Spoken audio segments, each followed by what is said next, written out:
Good morning friends. हम लोग SPD का जो वार्षिकांक है उसका हम लोग अध्ययन कर रहे थे और उसमें हम लोग को क्या देखना है आज। तो आज हम लोग देखेंगे प्रमुख मोबाइल ऐप एवं पोर्टल जो 2019-20 में लॉन्च हुए हैं। यह बहुत ही महत्वपूर्ण है। इससे पहले भी इससे संबंधित एसपीडी के बहुत सारे पार्ट वीडियो बनाए जा चुके हैं, उसको देख लीजिएगा। यह वार्षिकांक है, यानी कि यह 2019 और 20 पूरा है और इसको देख लीजिएगा एक बार, तो जो कोई भी एग्ज़ाम हो उसमें आपका करंट अफेयर्स गलत ना होगा। तो देखिए स्पैरो पोर्टल, यह इसका उद्देश्य क्या है, तो जम्मू कश्मीर के प्रशासनिक अधिकारियों के प्रदर्शन के मूल्यांकन के लिए, और जारी करने वाले तो मनोज सिन्हा उपराज्यपाल जम्मू एंड कश्मीर के हैं। English pro app, English pro जारी करने वाले केंद्रीय शिक्षा मंत्री कौन है? केंद्रीय शिक्षा मंत्री याद कमेंट कीजिएगा, याद कीजिए क्या नाम है? पोखरियाल निशंक। कौन पोखरियाल? कमेंट कर लीजिएगा। छात्रों को भारतीय अंग्रेजी उच्चारण को विशिष्ट तरीके से विकसित करने हेतु आई रखवाली ऐप, तो यह पंजाब सरकार की है। राज्य में हरियाली और पर्यावरण संरक्षण हेतु इसको लाया गया है। माई IAF, यह भारतीय वायुसेना का ऐप है। भारतीय वायुसेना में शामिल होने के इच्छुक उम्मीदवारों के लिए बनाया गया है। सुपर ऐप, यह टाटा द्वारा विकसित किया गया है। यह डिजिटल सेवाओं हेतु है।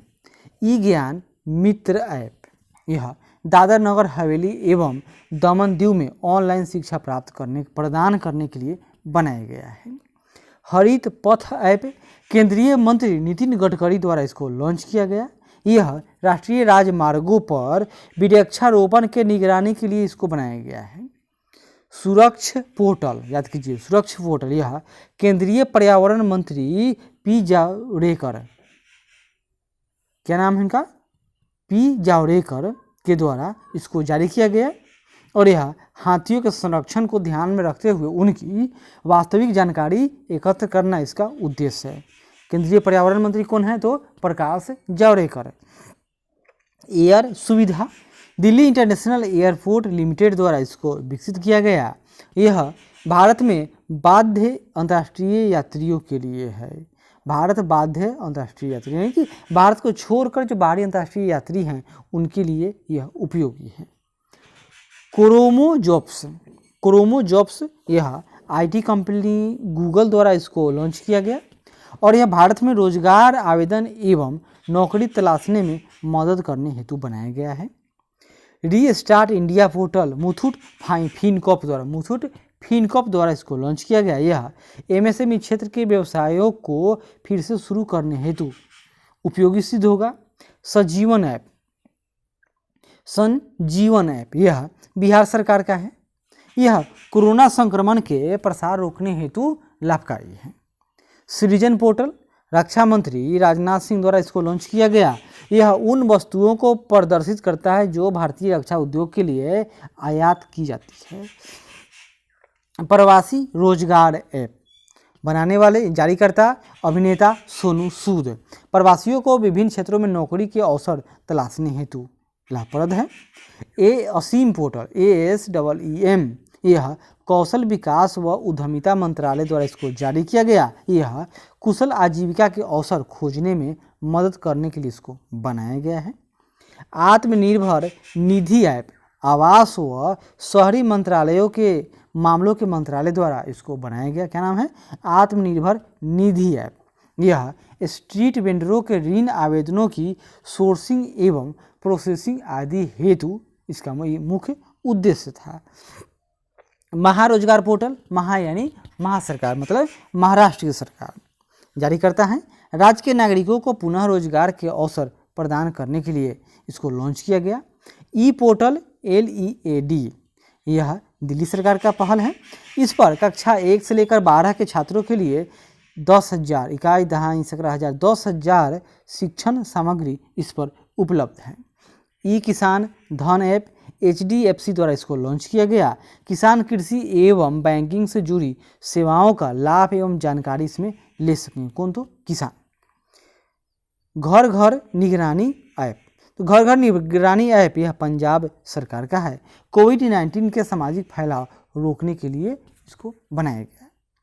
चैंपियंस पोर्टल, यह एमएसएमई यानी सूक्ष्म मध्यम एवं लघु उद्योग मंत्रालय द्वारा इसको लॉन्च किया गया। यह उत्पादन क्षमता में वृद्धि करने एवं राष्ट्रीय शक्ति को बढ़ावा देने हेतु लाभप्रद है। गरुड़ पोर्टल, नागरिक उड्डयन मंत्रालय द्वारा इसको लॉन्च किया गया। ड्रोन के माध्यम से सार्वजनिक स्थानों पर कीटाणुनाशक स्प्रे करने हेतु बनाया गया इसको। होप पोर्टल, तो यह उत्तराखंड सरकार का है। यह राज्य एवं राज्य से बाहर काम कर रहे प्रवासी मजदूरों को स्वरोजगार के अवसर देने हेतु बनाया गया है। प्रवासी राहत मित्र ऐप उत्तर प्रदेश सरकार का है। प्रवासी श्रमिकों को रोजगार तथा विभिन्न योजनाओं में लाभ दिलाने हेतु यह कारगर साबित होगा। आयुष कवच ऐप, यह उत्तर प्रदेश सरकार का है। नागरिकों को कुछ अवयवों के औषधीय गुणों के बारे में जानकारी प्रदान करने हेतु इसको बनाया गया। यहाँ देखिए यह क्या है,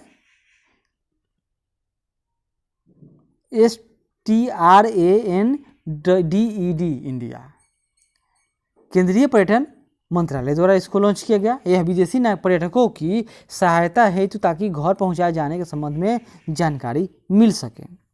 आरोग्य सेतु ऐप, आरोग्य सेतु, तो यह केंद्रीय इलेक्ट्रॉनिक्स एवं सूचना प्रौद्योगिकी मंत्रालय द्वारा इसको लॉन्च किया गया। इसका काम क्या है, इस ऐप के तहत कोई व्यक्ति कोविड-19 संक्रमित व्यक्ति से 6 फीट के संपर्क में आता है तो यह उस व्यक्ति को सूचित कर देता है। युक्ति पोर्टल, मानव संसाधन विकास मंत्रालय, अब इनको कहिए शिक्षा मंत्रालय, कोरोना वायरस के लिए मंत्रालय द्वारा किए गए प्रयासों के निगरानी हेतु लॉन्च किया गया। किसान रथ ऐप, केंद्रीय कृषि मंत्री नरेंद्र सिंह तोमर द्वारा इसको लॉन्च किया गया। किसान तथा व्यापारी फसलों की खरीद बिक्री आसानी से कर सकें। Covid pharma app, Andhra Pradesh सरकार का है यह ऐप।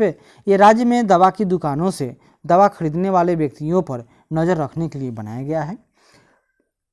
प्रज्ञाम ऐप, यह झारखंड सरकार का ऐप है। इसमें कोविड-19 लॉकडाउन के दौरान आवश्यक सेवाओं के वितरण से जुड़े लोगों को ई पास जारी करने के लिए बनाया गया। योद्धा ऐप, यह केरल सरकार का है और यह ड्रग माफियाओं से निपटने हेतु बनाया गया इसको। गति पोर्टल, यह केंद्रीय सड़क परिवहन मंत्रालय द्वारा इसको लॉन्च किया गया। यह परियोजना एवं निर्माण से संबंधित शिकायतकर्ता इस पर दर्ज करा सकते हैं, यानी उसके लिए बनाया गया है। अब क्या देखेंगे हम लोग, यहाँ देखिए ब्रांड एम्बेसडर योजना एवं अभियान एवं संसाधनों, जैसे CEAT का ब्रांड एम्बेसडर, तो सीएट का ब्रांड एम्बेसडर कौन है, Aamir Khan. Personal computer brand Acer India का ब्रांड एम्बेसडर सोनू सूद है। पेटीएम फर्स्ट गेम्स यानी PFG के ब्रांड एम्बेसडर सचिन तेंदुलकर हैं। इमामी लिमिटेड के हाइजीन उत्पादों के ब्रांड एम्बेसडर जूही चावला हैं। ऑनलाइन पोकर प्लेटफॉर्म 9 स्टैक्स का ब्रांड एम्बेसडर तो सुरेश रैना को बनाया गया है। महिंद्रा का ब्रांड एम्बेसडर तो आलिया भट्ट हैं। बजाज एलायंस का brand ambassador Ayushmann Khurrana. SBO top sports book brand के पहले brand ambassador Dwayne Bravo. Sports IVR brand यानी ओकेले का ब्रांड एम्बेसडर रोहित शर्मा है। ई बाइक गो का ब्रांड एम्बेसडर हरभजन सिंह है। WTF स्पोर्ट्स का ब्रांड एम्बेसडर हरमनप्रीत कौर एवं सुरेश रैना। स्पोर्ट्स अड्डा का ब्रांड एम्बेसडर ब्रेट ली को बनाया गया है। WWF यानी वर्ल्ड वाइड फंड के ब्रांड एम्बेसडर विश्वनाथन आनंद को बनाया गया है। तेलंगाना राज्य सड़क परिवहन निगम ब्रांड एम्बेसडर के चंद्रशेखर राव खुद है वहाँ के मुख्यमंत्री। ELSA कॉर्प इंडिया का ब्रांड एम्बेसडर अजिक रहाणे हैं। German sports wear brand Puma के ब्रांड एम्बेसडर करीना कपूर हैं। जिंदल साउथ वेस्ट यानी JSW के ब्रांड एम्बेसडर ऋषभ पंत हैं। इसी तरह भारत में लाल लीगा का ब्रांड एम्बेसडर रोहित शर्मा है। पेप्सी तथा एवं भारत पे का ब्रांड एम्बेसडर सलमान खान। भारत के पहले प्लॉगिंग एम्बेसडर रिपु दमन बेवली। नेशनल एंटी डोपिंग एजेंसी यानी नाडा के ब्रांड एम्बेसडर अभिनेता सुनील शेट्टी हैं। स्वदेशी लोगों के लिए यूनेस्को सद्भावना दूत तो यालित्जा अपारिसियो ऋषियों। भारत की लक्ष्मी पहल का एम्बेसडर दीपिका पादुकोण एवं पीवी सिंधु। मोबिल इंडिया का ब्रांड एम्बेसडर बजरंग पुनिया है। भुगतान प्रौद्योगिकी कंपनी यानी वीजा के ब्रांड एम्बेसडर पीवी सिंधु को बनाया गया। मध्य प्रदेश राज्य के ब्रांड एम्बेसडर अभिनेता गोविंदा है। संयुक्त राष्ट्र पर्यावरण कार्यक्रम के सद्भावना दूत तो दिया मिर्जा है। बस टिकटिंग प्लेटफॉर्म रेड बस का ब्रांड एम्बेसडर महेंद्र सिंह धोनी है। गौ सेवा आयोग उत्तर प्रदेश के brand ambassador Hema Malini. Fantasy 11 के ब्रांड एम्बेसडर यानी ट्रेडमार्क यानी राजदूत तो मुरली कार्तिक हैं। संयुक्त राष्ट्र विकास कार्यक्रम के गुडविल एम्बेसडर पद्मा लक्ष्मी को बनाया गया है। एसबीआई के डिजिटल ऐप योनो के ब्रांड एम्बेसडर स्वप्ना बर्मन है। इसी तरह से सबसे युवा यूनिसेफ गुडविल एम्बेसडर मिली बॉबी ब्राउन है और यूनिसेफ इंडिया का युवा एम्बेसडर हिमा दास है। 2019 महिला विश्व मुक्केबाजी चैंपियनशिप के ब्रांड एम्बेसडर मैरी कॉम को बनाया गया है। नोकिया इंडिया के brand ambassador Alia Bhatt. Nepal tourism के ब्रांड एम्बेसडर जया प्रदा और BSNL और ट्राइब्स इंडिया का ब्रांड एम्बेसडर तो मैरी कॉम है। कौशल भारत अभियान के ब्रांड एम्बेसडर कौन है? वरुण धवन एवं अनुष्का शर्मा। सड़क सुरक्षा अभियान और स्वच्छ भारत मिशन के brand ambassador Akshay Kumar. Digital India का brand ambassador Ankit Fadia. Make in India का brand ambassador Piruz Khambatta. Fit India अभियान के ब्रांड एम्बेसडर सोनू सूद हैं। वर्ल्ड फूल के ब्रांड एम्बेसडर कृति सेनन और सुशांत सिंह राजपूत। सुमाधुरा समूह के brand ambassador MS Dhoni. WHO goodwill ambassador autism के लिए तो Saima Wajid Hussain. Remind to India और फिलिप्स इंडिया का brand ambassador Virat Kohli. Dream 11 और इंडिगो पेंट के ब्रांड एम्बेसडर महेंद्र सिंह धोनी है। पूर्वोत्तर क्षेत्र विकास के brand ambassador MC Mary Kom है। पल्स पोलियो व मुथूट ग्रुप के brand ambassador Amitabh Bachchan. Educate girl smartphone के brand ambassador Amitabh Bachchan. Telugu tigers के ब्रांड एम्बेसडर राणा दग्गुबती। असम राज्य पर्यटन ब्रांड एम्बेसडर प्रियंका चोपड़ा। असम राज्य खेल के ब्रांड एम्बेसडर हिमा दास हैं। अरुणाचल प्रदेश राज्य के ब्रांड एम्बेसडर जॉन अब्राहम। केरल आयुर्वेद के brand ambassador Steffi Graf. Haryana स्वास्थ्य कार्यक्रम के ब्रांड एम्बेसडर गौरी सोरान। हरियाणा योग और आयुर्वेद के ब्रांड एम्बेसडर योग गुरु बाबा रामदेव। तेलंगाना राज्य के ब्रांड एम्बेसडर सानिया मिर्जा व महेश बाबू। सिक्किम राज्य के ब्रांड एम्बेसडर कौन है? तो SR रहमान। फ्लिपकार्ट के ब्रांड एम्बेसडर रणबीर कपूर व Shraddha Kapoor. Good and service tax के brand ambassador Amitabh Bachchan. Pakistan cricket board के brand ambassador Shoaib Akhtar. Lubricant India यानी हिंदुजा ग्रुप के brand ambassador Hardik Pandya. Commonwealth youth ambassador prince Harry. Vivo India और फोनपे के brand ambassador Aamir Khan. BharatPe के सलमान खान। उबर इंडिया का पहला brand ambassador Virat Kohli. T20 Mumbai league के ब्रांड एम्बेसडर सचिन तेंदुलकर। स्वच्छ आदत स्वच्छ Bharat brand ambassador Kajol. Master card के पहले भारतीय एम्बेसडर इरफान खान। स्वच्छ आंध्र मिशन के ब्रांड एम्बेसडर PV सिंधु। स्वच्छता ही सेवा है भंडार इसके ब्रांड एम्बेसडर बिलाल डार जो जम्मू कश्मीर के डल झील की सफाई के लिए प्रसिद्ध हुए थे। स्वच्छ भारत अभियान हेपेटाइटिस B उन्मूलन के ब्रांड एम्बेसडर अमिताभ बच्चन। भारत के लिए संयुक्त राष्ट्र पर्यावरण सद्भावना दूत दिया मिर्जा है। भारतीय वन्य जीव ट्रस्ट यानी वाइल्ड लाइफ ट्रस्ट के ब्रांड एम्बेसडर दिया मिर्जा। संयुक्त राष्ट्र पर्यावरण के लिए वैश्विक सद्भावना दूत तो एली गैल्डिंग को बनाया गया है। अब हम लोग देखेंगे 2019-20 में कुछ प्रमुख सैन्य अभ्यास जैसे जाइमैक्स 2020। यह किन किन देशों के बीच हुआ? तो भारत और जापान के बीच में हुआ। कहाँ? तो उत्तरी अरब सागर में। और यह क्या है जाइमैक्स? तो यह नेवल है यानी नौसेना का है। दूसरा इंदिरा नेवी, यह 11 था, 11वां हुआ था 2020 में। नाम ही नेवी तो नौसेना का है और यह भारत और रूस के बीच हुआ। कहाँ? तो बंगाल की खाड़ी में। काउकाज 2020 यह बहुराष्ट्रीय युद्धाभ्यास है जो रूस में हुआ था, थल सेना का है, भारत इसमें नहीं गया था। पासेक्स 2020 भारत और अमेरिका के बीच युद्धाभ्यास किया गया था। कहाँ? तो हिंद महासागर में, यह भी नौसेना का है। 7th नेटिव फ्यूरी 2020 अमेरिका व संयुक्त अरब अमीरात के बीच युद्धाभ्यास किया गया जो UAE के अल हमारा सैन्य अड्डे पर किया गया। यह नौसेना का युद्धाभ्यास था। इंद्रधनुष 5 भारत व इंग्लैंड के बीच युद्धाभ्यास किया गया और यह गाजियाबाद में स्थित वायुसेना स्टेशन हिड्डन में हुआ था, यानी एयरफोर्स का है। अजय वारियर 2020, यह भी भारत और इंग्लैंड के बीच होने वाला युद्धाभ्यास है। यह यूनाइटेड किंगडम के सेलिस बड़ी मैदान में हुआ था और यह थल सेना का है, यानी इंडियन मिलिट्री का है। सी गार्जियन नाम है, सी गार्जियन, तो यह क्या होगा, देखिए यह चीन और पाकिस्तान के बीच युद्धाभ्यास है, याद कीजिए। यह भारत के पश्चिमी तट पर हुआ था और यह नौसेना है। सिम्प्रिटी 9 2020 में हुआ भारत व बांग्लादेश के बीच और यह मेघालय के उमरोई में हुआ था और यह थल सेना का है। आयरन यूनियन 12, यह संयुक्त अरब अमीरात व अमेरिका के बीच होने वाला युद्धाभ्यास जो थल सेना का है। यह यूएई के में कहा हुआ तो संयुक्त अरब अमीरात में ही हुआ था।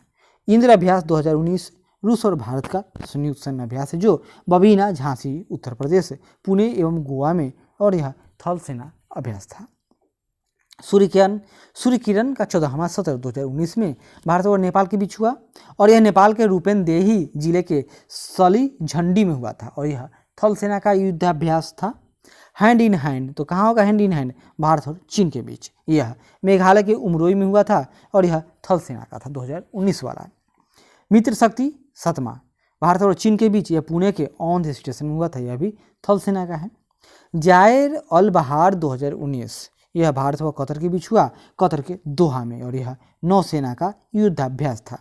टाइगर ट्रम्प है भारत व अमेरिका के बीच, आंध्र प्रदेश के विशाखापट्टनम व काकीनाडा में हुआ था, जो थल सेना का युद्धाभ्यास था।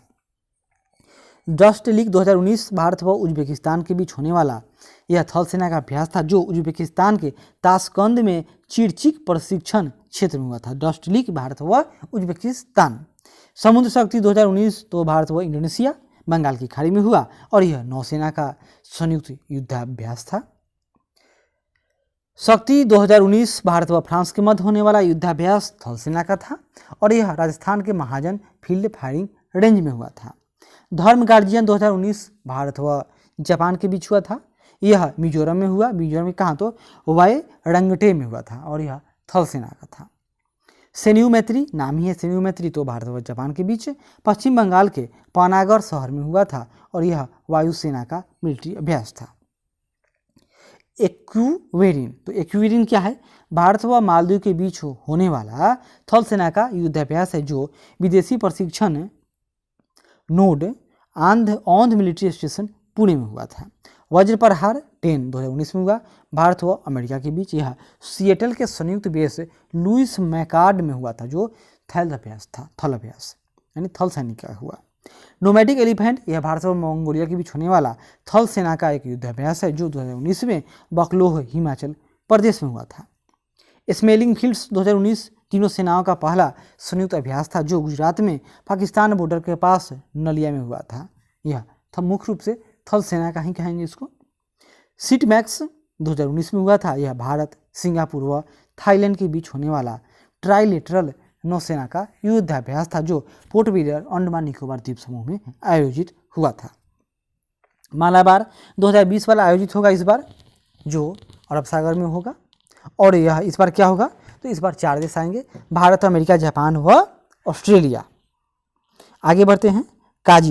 काजिंद भारत व कजाकिस्तान के बीच होने वाला एक थल सेना का युद्धाभ्यास है। अभ्यास मैत्री भारत व थाईलैंड के बीच होने वाला यह भी थल सेना का अभ्यास है। सिलिनेक्स भारत व श्रीलंका के बीच होने वाला नौसेना का अभ्यास है। कारपेट याद कीजिए भारत व थाईलैंड के बीच होने वाला एक नौसेना अभ्यास है। युद्ध अभ्यास यह भारत व अमेरिका के बीच होने वाला थल सेना का अभ्यास है। TSENTR यह बहुराष्ट्रीय युद्धाभ्यास है जो रूस के ऑरेनबर्ग स्थित डोगुज प्रशिक्षण रेंज में हुआ था। शाहीन 8 यह चीन पाकिस्तान के बीच होने वाला युद्ध अभ्यास है जो एयरफोर्स का है। कोंकण 2019 यह भारत व ब्रिटेन के बीच हुआ था, यूके के दक्षिणी तट पर हुआ था, यह नौसेना का है। और गरुड़ 6 यह भारत व फ्रांस के बीच होने वाला वायुसेना का युद्धाभ्यास है। सिम्बैक्स भारत व सिंगापुर के बीच होने वाला एक युद्धाभ्यास है जो दक्षिण चीन सागर में हुआ था। अब आगे देखिए, धारा 370 व 35 से संबंधित कुछ फैक्ट। तो 370 से संबंधित क्या याद करेंगे हम लोग, तो भारतीय संविधान की आर्टिकल 370 के तहत जम्मू कश्मीर राज्य को भारत में अन्य राज्यों के मुकाबले पहले विशेषाधिकार दिया गया था, जिसे संविधान के भाग 21 के तहत दर्ज किया गया था। धारा 370 को भारतीय संविधान में पूर्व प्रधानमंत्री जवाहरलाल नेहरू और जम्मू कश्मीर के महाराजा हरि सिंह के मध्य हुए समझौते के बाद जोड़ा गया था। धारा 370 को 6 जनवरी 1957 को लागू किया गया। धारा 370 के मुताबिक भारतीय संविधान जम्मू कश्मीर के मामले में सिर्फ 3 क्षेत्र रक्षा, विदेश मामले और संचार के लिए कानून बना सकती थी, यानी अब इसको नल एंड वॉइड कर दिया गया। इसके अलावा किसी कानून को लागू करने के लिए राज्य सरकार की मंजूरी चाहिए थी। और आर्टिकल 35 से यह इसका भी संबंध कश्मीर से ही था। 35 से संविधान में शामिल प्रावधान था जो जम्मू और कश्मीर विधानमंडल को यह अधिकार प्रदान करता था कि वह यह तय करे कि जम्मू और कश्मीर का स्थायी निवासी कौन है, किसे सार्वजनिक क्षेत्र की नौकरियों में विशेष आरक्षण दिया जाएगा, किसे संपत्ति खरीदने का अधिकार होगा, किसे जम्मू कश्मीर विधानसभा चुनाव में वोट डालने का अधिकार होगा। आर्टिकल 35A को तत्कालीन राष्ट्रपति राजेंद्र प्रसाद द्वारा एक आदेश यानी अध्यादेश द्वारा जारी कर दिया गया था 14 मई 1954 को। अस्थायी निवासी और नागरिक मतलब क्या होगा? वह व्यक्ति जम्मू कश्मीर के संदर्भ में जो 14 मई 1954 को राज्य का नागरिक रहा हो या फिर उससे पहले 10 सालों से राज्य में रह रहा हो और उसने वहाँ संपत्ति हासिल की हो। संपत्ति न है अब राज्य के नागरिक न है। धारा 370 और 35 से खत्म हो गया है। इससे संबंधित कुछ फैक्ट है, देखते हैं। 370 खत्म नहीं हुआ है, उसमें सुधार कर दिया गया है। तो 11 अगस्त 2019 को राष्ट्रपति रामनाथ कोविंद द्वारा जम्मू कश्मीर पुनर्गठन विधेयक 2019 को मंजूरी मिलने के बाद सरकार ने जम्मू कश्मीर राज्य का विशेष दर्जा समाप्त कर धारा 370 और 35A को हटा दिया और 370A के खंड को हटाया, यानी इसका भी एक खंड अभी भी लागू है। 370 के कमज़ोर हो जाने के लिए जम्मू कश्मीर पुनर्गठन विधेयक 2019 को सर्वप्रथम गृह मंत्री अमित शाह ने 5 अगस्त 2019 को राज्यसभा में पेश किया, जहां विधेयक के पक्ष में 125 व विपक्ष में 61 वोट पड़े थे, जबकि लोकसभा में 6 अगस्त 2019 को पेश किया गया, जहां विधेयक के पक्ष में 370 व विपक्ष में 70 वोट पड़े थे। अब जम्मू कश्मीर राज्य 2 केंद्र शासित प्रदेश जम्मू कश्मीर एवं लद्दाख के रूप में 31 अक्टूबर 2019 को अस्तित्व में आ गया। 370 हटने के बाद या उस समय जम्मू कश्मीर के राज्यपाल कौन थे? सत्यपाल मलिक थे, जो पहले बिहार के राज्यपाल थे। केंद्र शासित प्रदेश जम्मू कश्मीर व लद्दाख 3 के बारे में कुछ जानकारी प्राप्त करें। 5 अगस्त 2019 को जम्मू कश्मीर पुनर्गठन विधेयक 2019 प्रस्तुत किया गया, कहाँ? तो राज्यसभा में, जिसके तहत जम्मू कश्मीर और लद्दाख को 2 केंद्र शासित प्रदेश घोषित किया गया। 9 अगस्त 2019 को यह विधेयक राष्ट्रपति की स्वीकृति के पश्चात अधिनियम बना। 31 अक्टूबर 2019 को जम्मू कश्मीर राज्य भारत के नए 2 केंद्र शासित प्रदेश जम्मू कश्मीर 239A और लद्दाख अनुसूची 23 के अनुसार के रूप में विधिवत रूप से अस्तित्व में आ गए हैं। तो यह 239 का बी होगा। आगे देखिए, केंद्र शासित प्रदेश जम्मू कश्मीर के पहले उपराज्यपाल गिरीश चंद्र मुर्मू थे और लद्दाख के पहले उपराज्यपाल राधा कृष्ण माथुर थे। वर्तमान में केंद्र शासित प्रदेश जम्मू कश्मीर का ग्रीष्मकालीन राजधानी श्रीनगर व शीतकालीन राजधानी जम्मू है। केंद्र शासित प्रदेश लद्दाख की राजधानी लेह है। जम्मू कश्मीर को विधानसभा के साथ केंद्र शासित प्रदेश बनाया गया है। और अब जम्मू कश्मीर विधानसभा का कार्यकाल 5 वर्ष का होगा।